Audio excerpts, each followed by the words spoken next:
Hello and welcome to my channel. In this channel, we explain various nursing concepts in a simple form for a better and easy understanding. These videos could be used by both LPN and RN students as well as nurses who are trying to refresh their basic concepts. My name is Nurse Mosh. In this video, we are going to talk about other medications of the endocrine system, which include growth hormone medication, antidiuretic hormones, and adrenal hormone replacement.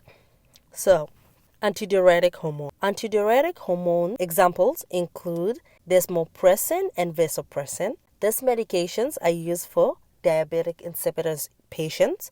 Its modes of action is it mimics ADH, which is released by the posterior pituitary gland, and this allows for the reabsorption of water at the kidneys so that the urine output is decreased and the urine osmolarity is increased. So urine osmolarity increases, causes more concentrated urine to be formed, right?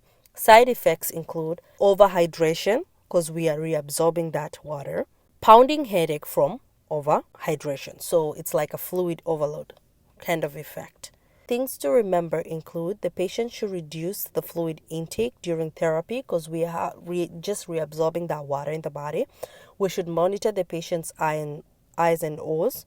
Because remember, with diabetes insipidus, we're just dumping water. So we want to see the effects of the medicine if there's a decrease in the dumping of water. So the medication will be effective. And also check the specific gravity in the urine and make sure the urine output is between 1.5 to 2 liters within a 24-hour period.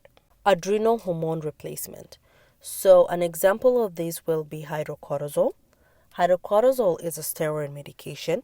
It's used with patients who have adrenal cortical insufficiency such as Addison's disease. Its mode of action is this medication mimics naturally occurring cortisol, which is responsible for maintaining blood pressure, regulating metabolism, and inflammatory response.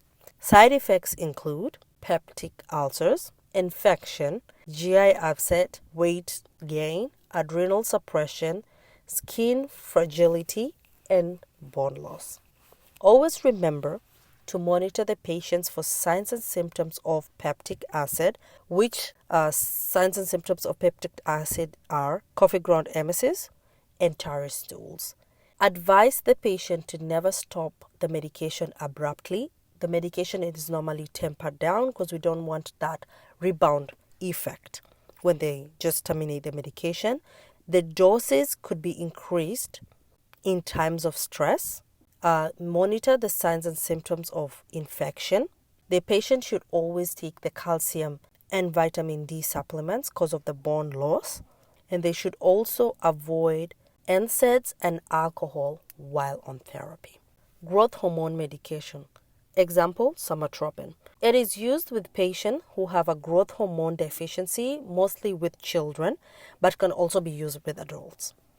It is similar to a naturally occurring hormone which helps stimulate growth, and it's also responsible for protein synthesis. Side effects are hyperglycemia, elevated blood glucose levels. Always remember this medication is administered via IM or subcutaneous route, and always rotate the injection sites like insulin, so the patient does not end up with a buildup of scar tissue over injection in the same place.